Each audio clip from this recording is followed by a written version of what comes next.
গল্পের শুরুতে আমরা দেখি হাই স্কুল পড়ুয়া ছাত্রী লিন জুনকে বলছে কতদিন পর আমি আবার তোমাকে দেখতে পেলাম, কেমন আছো তুমি, এই বলে তাকে শক্ত করে জড়িয়ে ধরে। জুন তখন কি করবে বুঝতে না পেরে লিনকে ধাক্কা দিয়ে সরিয়ে দেয় আর বলে কে তুমি, এই বলে জুন চলে যায়।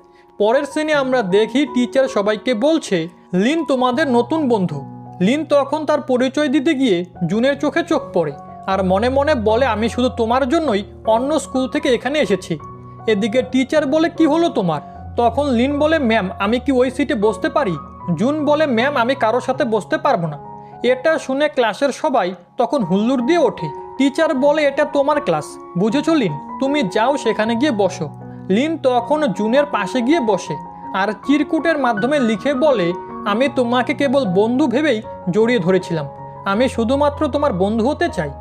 জুন তখন লিনের চিঠির উত্তর লেখার জন্য কলম খুঁজছিল আর তার পড়ে থাকা কলমটা ওঠাতে গিয়ে দুজন দুজনের মাথায় ধাক্কা খায়। জুন তখন লিনের ওপর রীতিমতো বিরক্ত হয়ে যায়। ছুটির ঘন্টা পড়ে গেলে লিন জুনের পিছু পিছু আসতে থাকে আর বলে প্লিজ আস্তে হাঁটো। জুন বলে কি বলবে তাড়াতাড়ি বলো। লিন বলে তোমার কি আমার প্রতি কোনো স্পেশাল ফিলিংস আছে? এটা শুনে জুন আরও বেশি রেগে যায়, কেননা লিনের সাথে আজকেই তার প্রথম দেখা আর এক দেখাতেই কখনো কারোর প্রতি ফিলিংস তৈরি হয় না। জুন বলে তুমি একটা ননসেন্স, এই বলে যেতে থাকলে লিন আবারও তার পিছু পিছু দৌড়তে থাকে। পরদিন তারা দুজনেই স্কুলে দেরি করে আসে। টিচার তাদের দুজনকে বোর্ডে ডেকে অঙ্ক সমাধান করতে দেয়, কিন্তু তারা দুজনেই অঙ্কে ভুল করে। তাই টিচার রেগে গিয়ে তাদেরকে বের হয়ে যেতে বলে আর পানিশমেন্ট হিসেবে দুজনকে দু হাত ওপরে তুলে দাঁড়িয়ে থাকতে বলে। লিন বলে চলো আমরা স্যারকে গিয়ে বিষয়টা বুঝিয়ে বলি, তাহলে আমাদেরকে উনি ক্ষমা করে দিবেন। জুন বলে সেটার আর কোনো প্রয়োজন নেই, কারণ আমরা ইতিমধ্যে অলরেডি শাস্তি পাচ্ছি। কিন্তু লিন অনেকে বেশি নড়াচড়া করার কারণে পড়ে যেতে নেয়। তখন জুনকে ধরতে গেলে তার ড্রেসের কলারটা ছিঁড়ে ফেলে। জুন তখন তার ওপরে প্রচণ্ড রেগে যায় আর দু হাত ওপরে দিয়ে আবারও দাঁড়িয়ে থাকে। লিন বলে তুমি ঠিক আছো? জুন বলে তুমি আমার থেকে দূরে চলে গেলে আমি বাঁচি। তখন লিন বলে ওঠে তুমি কি আমার বন্ধু হবে? জুন বলে অসম্ভব, আমি কখনোই তোমার বন্ধু হব না। লিন বলে তোমার বন্ধু হওয়ার জন্য যা যা বলবে আমি তাই তাই করতে রাজি আছি। জুন তখন তাকে 3টে শর্ত দেয়। নাম্বার 1 শর্ত হচ্ছে ঝরে যাওয়া শুকনো পাতাকে আকাশে ওড়াতে হবে। নাম্বার 2 শর্ত হচ্ছে রাত্রিবেলা আকাশের তারাকে মাটিতে নিয়ে আসতে হবে। ঠিক তখনই ঘন্টা বেজে গেলে অঙ্ক টিচার বের হয়ে বলে তোমরা এবার যেতে পারো। এই সুযোগে জুন তাকে 3য় শর্তটি বলে, আর সেটা হচ্ছে অঙ্ক স্যারের মাথার চুল তুলে ফেলতে হবে। মূলত অঙ্ক স্যার ছিল টাক মাথা, যার কারণে স্যার সবসময় আলগা চুল পরে থাকতো। লিন মনে মনে ভাবে যে করেই হোক তাকে এই শর্তগুলো পূরণ করতেই হবে। তাই সে স্কুলের সব স্টুডেন্টদের সামনে কিছু শুকনো পাতা বেলুনে বেঁধে দিয়ে উড়িয়ে দেয় আর জুনের দেওয়া প্রথম শর্ত পূরণ করে ফেলে। লিন বলে তুমি দেখলে আমি কিভাবে শুকনো পাতাগুলো আকাশে উড়ালাম। তারপর সে জুনকে নিয়ে একটা রুমে চলে আসে আর রুমের লাইট বন্ধ করে দেয় এবং বলে তোমার চোখ বন্ধ রাখো। এরপর তাকে একটা রাসায়নিক এলিমেন্টসের সামনে নিয়ে আসে। জুন চোখ খুলে দেখে লিনের বানানো এলিমেন্টসের রাসায়নিক বিক্রিয়ার ফলে সেটি রাতের আকাশের মিটমিট জল জল তারার মতোই দেখাচ্ছিল। জুন লিনের এসব কর্মকাণ্ড দেখে তার উপরে কিছুটা ইমপ্রেস হতে শুরু করে। পরের সিনে লিন আর জুন তাদের স্কুলের বার্ষিক ক্রিয়া অনুষ্ঠানের ব্যানার টানাচ্ছিল আর নিচেই তাদের অঙ্ক টিচার দাঁড়িয়েছিল। তখন তাদের হাত ফসকে ব্যানারটি উপর থেকে নিচে পড়ে যায়, যার ফলে অঙ্ক স্যারের মাথার আলগা চুলগুলো খুলে যায়। লিন তো অনেকে বেশি খুশি ছিল আর বলে তোমার দেওয়া 3য় শর্তও তাহলে পূরণ হয়ে গেল। পরের সিনে টিচার ক্লাসে এসে বলে তোমাদের মধ্যে এই কাজটি কে করেছে? তখন বাকি স্টুডেন্টরা বলে দেয় এই কাজ লিন আর জুন করেছে। তাই টিচার তাদের দুজনকে পানিশমেন্ট হিসেবে ব্যানার হাতে দাঁড়িয়ে থাকতে বলে। কয়েকদিন পর তাদের স্কুলের সবাই বলাবলি করতে থাকে লিন আর জুনের মধ্যে নিশ্চয়ই কোনো সম্পর্ক রয়েছে, শুনেছে তারা নাকি গার্লফ্রেন্ড বয়ফ্রেন্ড। এসব শুনতে পেরে জুন তখন লিনের ওপরে প্রচণ্ড রেগে যায় আর স্কুলের রেডিও স্টুডিওতে গিয়ে বলে আমার আর তার মধ্যে কোনো সম্পর্ক নেই, এমনকি আমি কখনো তার বন্ধু হতে চাই না, আমি চাই না সে আমার আশেপাশে থাকুক। এসব বলে জুন চলে গেলে লিন অনেক কষ্ট পায়। তখন সে জুনকে পিছন থেকে ডাকে আর রেডিও অন করে বলতে থাকে আমি শুধুমাত্র জুনের একজন ভালো বন্ধু হতে চেয়েছিলাম, যাতে আমি আমার মনের জমানো কথাগুলো তাকে বলতে পারি। আমার দুঃখগুলো তার সাথে শেয়ার করতে পারি। এসব বলে সে কাঁদতে থাকলে জুন এসে তাড়াতাড়ি করে রেডিও বন্ধ করে দেয়। লিন মূলত জুনের পেছনে পেছনে ঘোরার কারণ হলো কয়েক মাস আগে লিনের ছোট ভাই রোড অ্যাক্সিডেন্টে মারা যায়। তখন তার ভাইয়ের হার্ট তথা হৃৎপিণ্ড একজন ছেলের দেহে ট্রান্সফার করে দেওয়া হয়েছিল, আর সেই ছেলেটি হচ্ছে জুন। নিজের ভাইয়ের মৃত্যু লিন মেনে নিতে পারেনি। যখন সে জানতে পারে তার ভাইয়ের দেহের হৃৎপিণ্ড জুনের দেহে ডোনেট করা হয়েছে, সেই কারণেই সে স্কুলের প্রথম দিন থেকে জুনকে খুঁজে বেড়াচ্ছিল আর তাকে জড়িয়ে ধরে বলে, কতদিন পর আবারও তোমার সাথে দেখা। নিজের ভাইয়ের হৃৎস্পন্দন অনুভব করার জন্যই লিন জুনের পিছন পিছন ঘুরঘুর করত। পরের সিনে জুন স্কুল থেকে বাড়ি ফিরে এলে লিনকে দেখতে পায় আর বলে, তুমি আমাদের বাড়িতে কি করছো? লিন আজ থেকে তাদের বাড়িতেই থাকবে। এটা শুনে তো জুন প্রচণ্ড ক্ষেপে যায়। জুনের মা এসে বলে, আগামী 2 দিন আমি আমার আর্ট এক্সিবিশনের কাজে ব্যস্ত থাকব, তাই জুন তোমাকে রান্না করে খাওয়াবে। জুনকে আড়ালে ডেকে নিয়ে তার মা বলে, আজ থেকে লিন আমাদের সাথেই থাকবে, কারণ তার পরিবার আমাদের পরিবারকে অনেক বড় উপকার করেছে। এই বলে তার মা চলে যায়। রাতের বেলা জুন ফ্রিজে ঠান্ডা জল খাওয়ার জন্য যাচ্ছিল, কিন্তু সেখানে গিয়ে দেখে লিন ফ্রিজের ভিতরে বসে আছে।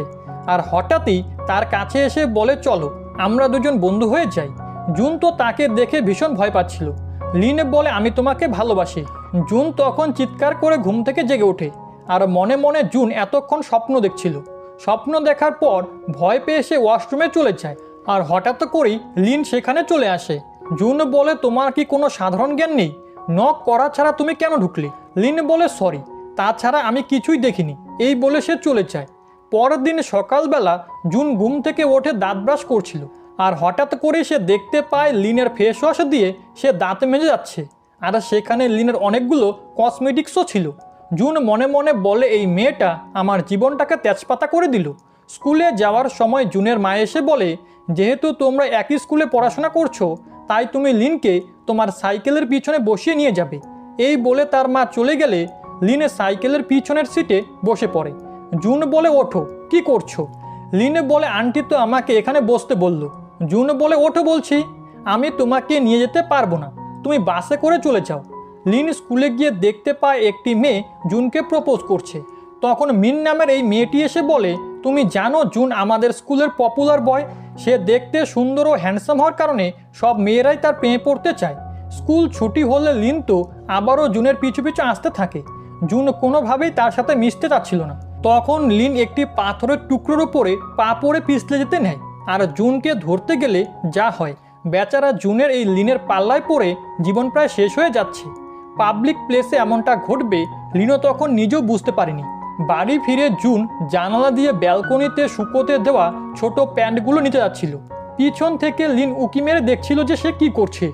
লিন তাকে টাচ করলে জুন পেছনে তাকাতেই পা স্লিপ করে নিচে পড়ে যায়, আর সবগুলো ছোট প্যান্ট উড়ে এসে তার মুখের ওপরে পড়ে। লিন তার বুকে হাত দিয়ে বলে, তুমি কি ব্যথা পেয়েছো? জুন বলে, আমি আমার পায়ের গোড়ালিতে ব্যথা পেয়েছি। তুমি আমার বুকে হাত কেন দিচ্ছ? লিন বলে, তুমি লজ্জা পেও না, আমাকে বলতে পারো। জুন বলে, চুপ করো, তুমি এখান থেকে ভাগো। লিন বলে, আমি আরেকটা প্রশ্ন করতে পারি? জুন বলে, কি? লিন বলে, আমার সাথে কি এখন হসপিটালে যাবে? বেচারা জুন কি আর করবে। ডক্টরের কাছে যাওয়ার পর লিন বকবক করতে থাকে আর বলে সে পড়ে গিয়েছিল, পায়ে অনেক ব্যথা পেয়েছে, জলদি আপনি চেক করুন, ডক্টর কি আর ট্রিটমেন্ট করবে। লিনের বকবক দেখেই তো সে অবাক হয়ে যায়। জুন বলে, প্লিজ তুমি এবার বাইরে যাও। ডাক্তার বলে, আপনার পায়ের গোড়ালিতে তেমন কিচ্ছু হয়নি, পা পুরো ঠিক আছে। হসপিটাল থেকে বের হলে জুন বলে, তুমি আর আমার সামনে আসবে না, তাহলে আমার পায়ের গোড়ালির মতো বাকি অঙ্গগুলো তুমি ভেঙে ফেলবে। লিন বলে, আমি কথা দিচ্ছি তুমি সুস্থ হওয়ার আগ পর্যন্ত আমি 24 ঘন্টা তোমার সেবা করব। এটা শুনে জুন তখন এবারের মতো তাকে ক্ষমা করে দেয় আর পা ভাঙার অভিনয় করে লিনের কাঁধে হাত রেখে বাড়িতে ফেরে। লিনের এমন সেবা দেখে জুন মনে মনে চিল করতে থাকে আর বলে, ফাইনালি আমি তোমাকে সাহায্য করতে পেরেছি। স্কুলে ফিরলেও জুন লিনকে দিয়ে একের পর এক কাজ করাতে থাকে। লিন কাজ করতে করতে ক্লান্ত হয়ে যায়। তখন কাই নামের একটি ছেলে চলে আসে। কাই মনে মনে লিনকে পছন্দ করে স্কুলের প্রথম দিন থেকেই, কিন্তু কখনো বলার সাহস পায়নি। কয়েকদিন পরেই তাদের স্কুলে একটি ফেস্টিভ্যাল শুরু হয়, তাই রাস্তার পাশে পুরনো পোস্টারগুলো তুলে ফেলে সেখানে নতুন পোস্টার লাগাতে হবে। লিন তখনও জুনের কাজগুলো করে দিচ্ছিল। জুন মনে মনে অনেক হাসছিল। সারা দিন অনেক কাজ করার কারণে লিন পড়ার টেবিলেই ঘুমিয়ে পড়ে। তখন সেখানে জুন চলে আসে এবং তার শরীরে কাঁথা দিয়ে সেখান থেকে চলে যায় আর লিনের বাকি কাজগুলো কমপ্লিট করে দেয়। আর এই বিষয়টা কাই ও তার বন্ধুরাও দেখে ফেলে, তাই তারা ফেস্টিভ্যালে যেন হেরে না যায় সেই কারণে তারাও তাদের কাজগুলো রাতারাতি শেষ করে ফেলে। পরের দিন সকালে লিন জুনকে নিয়ে সেখানে গেলে অবাক হয়ে যায় আর বলে, দেখো আমি স্বপ্ন দেখছি না তো, আমার কাজগুলো সব কে যেন করে দিয়েছে। জুন তার মাথায় টোকা দিয়ে বলে, তুমি বাস্তবেই আছো। তখন সেখানে একজন লোক এসে নতুন পোস্টার লাগাতে শুরু করে। লিন বলে এখানে পোস্টার লাগানো নিষেধ, কিন্তু লোকটি লিনের ওপরে রেগে যায় আর তাকে মারতে গেলে জুন তাকে ধরে মারধর করে আর লিনকে নিয়ে দৌড়ে পালিয়ে আসে। তখন লিন দেখে জুন ঠিক আছে। জুন আবারও পা ভাঙার অভিনয় করতে লাগে। ডান পা রেখে বা পা ধরলে লিন বুঝে যায় জুন তার সাথে চিট করছে, তাই কিছুটা কষ্ট পেলেও পরক্ষণে আবারও তার পায়ে লাথি মেরে চলে আসে। জুন সবসময় লিনকে নিয়ে মজা করত আর এই বিষয়টা লিনের বন্ধুরা জানার পর তারা সবাই মিলে একটা প্ল্যান করে আর লিনও সেই প্ল্যান অনুযায়ী কাজে শুরু করে। লিন তার ব্যাগ থেকে একটা কোকের বোতল বের করে আর জুন ভাবে লিন হয়তো তার জন্য এটা নিয়ে এসেছে। জুন যখনই সেই কোকটা হাত দিতে যাবে লিন তখনই সেটা নিয়ে তার বন্ধুকে দিয়ে দেয় আর এই কারণে জুন অনেক বেশি অপমানিত বোধ করে। লজ্জা পেয়ে রাগে ক্ষোভে ক্লাস থেকে বের হয়ে যায় আর তারা দেখে তাদের প্ল্যান কাজ করতে শুরু করেছে। পরের সিনে আমরা দেখি কাই তাদের স্কুলের দৌড় প্রতিযোগিতায় সবাইকে হারিয়ে ফার্স্ট হয়েছে। লিন তখন কাইয়ের প্রথম হওয়াতে অনেক বেশি খুশি হয় আর এটা দেখে তো জুন আরও বেশি রেগে যায়। রাগে ক্ষোভে সে কি করবে না কিচ্ছু বুঝতে পারে না। জুন বাস্কেটবল খেলতে তেমন একটা পছন্দ করতো না, কিন্তু যখন সে দেখে কাই বাস্কেটবল খেলতে পারাতে লিন তাকে পছন্দ করে তাই সে বাস্কেটবল খেলতে নিয়ে পড়ে। লিনের বান্ধবী এসে বলে তাড়াতাড়ি চলো, জুন বাস্কেটবল খেলতে নিয়ে পড়েছে শুধুমাত্র তোমাকে পাওয়ার জন্য। তখন তারা দৌড়ে সেখানে ছুটে যায়। লিন জুনের এই পাগলামি দেখে মনে মনে বেশ খুশি হলেও কিছুটা ভয় পেতে থাকে, কারণ কয়েক মাস আগেই জুনের হার্ট ট্রান্সফার করা হয়েছে আর বাস্কেটবল খেলাতে যদি কোনো ক্ষতি হয়ে যায়। এরপর রাতে স্কুল শেষে জুন খাবার নিয়ে লিনের জন্য অপেক্ষা করতে থাকে। অন্যদিকে লিন কাইয়ের সাথে একসাথে বাড়ি ফিরছে। কাই বলে আর মাত্র কয়েকদিন পরেই আমাদের বাস্কেটবল খেলা অনুষ্ঠিত হতে যাচ্ছে, তুমি কেন এই খেলায় অংশ নিতে যাচ্ছ? লিন বলে আমার ছোট ভাই বাস্কেটবল খেলা অনেকে পছন্দ করত আর আমি তার থেকেই এই খেলা শিখেছি, তাই বাস্কেটবল খেলা আমার অনেক বেশি পছন্দের। এদিকে জুন দেখে তারা দুজন একসাথে হেসে হেসে কথা বলছে। এটা দেখে জুন বলে সে এখন অন্য কাউকে ভালো বন্ধু হিসেবে পেয়ে গিয়েছে, আমার আর তাকে কোনো প্রয়োজন নেই। এই বলে খাবারগুলো ডাস্টবিনে ফেলে দিয়ে চলে যায়। পরের দিন জুন কাইয়ের ওপরে অনেক বেশি রেগে থাকে, কারণ সে লিনের সাথে কাইকে কোনোভাবেই সহ্য করতে পারছিল না। ফাইনালি তাদের বাস্কেটবল ম্যাচ শুরু হয়ে যায়, কিন্তু হঠাৎই জুনদের টিমের একজন প্লেয়ারের ইনজুরি ঘটে আর সেই কারণেই লিন জুনের টিমের মেম্বার হয়ে খেলতে শুরু করে। আর লিনের পারফরমেন্স দেখে সবাই একদম অবাক হয়ে যায়, কারণ সে খুবই ভালো খেলছিল। অবশেষে জুনদের টিম জিতে যায়। খেলা শেষে রাতের বেলা বৃষ্টি পড়ছিল, কিন্তু দোকানে কোনো ছাতা ছিল না। দোকানদার বলে শুধুমাত্র একটা রেইনকোট রয়েছে। তারা বুঝতে পারছিল না কি করে তারা এক রেইনকোটে বাড়ি ফিরে যাবে। লিন খুবই আঁটোসাঁটো হয়ে পিছনে বসেছিল। জুন বলে আমাকে শক্ত করে ধরে বসো, না হলে বৃষ্টিতে ভিজে যাবে, আর পরে আবার আমাকেই তোমায় হসপিটালে নিয়ে যেতে হবে। এভাবেই তারা বাড়ি ফিরতে থাকে। পরের দিন স্কুলে এসে লিন দেখে সং নামের এই মেয়েটির সাথে জুন কথা বলছে। সং বলে এটা তোমার জন্য। জুন বলে আমি অনেক দিন ধরে এই বইটা খুঁজছিলাম। সং আর জুন ছোটবেলার বন্ধু, আর এই বন্ধুত্বের কারণেই সং তার মনের কথা কোনোদিনও বলতে পারেনি, কিন্তু অবশেষে সং জুনকে প্রপোজ করে ফেলে। তখন জুন বলে তুমি শুধুমাত্র আমার খুব ভালো বন্ধু, এর বেশি কিছু নও। এই বলে জুন চলে গেলে সঙের অনেক কষ্ট হয়। অন্যদিকে লিন রেস্টুরেন্টে বসে বসে ভাবে, ইস যদি এই মুহূর্তে জুন আমার পাশে থাকতো তাহলে কতই না ভালো হতো। আর ঠিক তখনই জুন চলে আসে। লিন বলে তুমি এখানে কি করে এলে? জুন বলে অনেক কষ্টে তোমাকে খুঁজে বের করলাম, শুধুমাত্র একসাথে স্নোফল দেখব বলে। তারপর তাকে একটা স্কার্ফ পরিয়ে টানতে টানতে নিয়ে আসে। লিন বলে আমি কুকুর নাকি, আমাকে এভাবে কেন টানছো? এরপর জুন হাঁপিয়ে গেলে লিন বলে তুমি এতক্ষণ দৌড়ে আমাকে খুঁজে বেরিয়েছো তাই না? জুন বলে এটা বছরের প্রথম স্নোফল, তাই আমি চাচ্ছিলাম যেন আমরা একসাথে এটা দেখতে পারি। তারপর দুজন দুজনের দিকে অল্প দৃষ্টিতে তাকিয়ে থাকে। কিছুক্ষণ পর লিনের ঠান্ডা লেগে যায়। তখন জুন তার সেবা করতে থাকলে লিন স্বপ্নে দেখে সে তুষার পাতে শুয়ে আছে আর তার মৃত ভাই তাকে টেনে তুলছে এবং স্নোফল দিয়ে তাকে একটা পুতুল বানিয়ে দিচ্ছে। লিন মূলত তার ভাইকে অনেক বেশি মিস করছিল, তাই জুন পাশাপাশি থাকলে সে নিজেকে অনেক বেশি হ্যাপি ফিল করে আর স্বপ্নের মধ্যে জুনের হাত টেনে নিয়ে যায়। জুন এটা দেখে মনে মনে অনেক বেশি খুশি হয়। লিন ঘুম থেকে উঠলে জুন বলে, দেখো তুমি স্বপ্নের মধ্যে আমার হাতে কামড় মেরেছো। এটা দেখে লিন লজ্জা পেতে থাকে। জুন যখন ঘুমিয়ে থাকতো তখন তার বুকে মাথা রেখে লিন তার হৃদস্পন্দন শুনতো, কারণ লিন জানে তার ভাইয়ের হৃদস্পন্দন জুনের বুকের মাঝে আছে।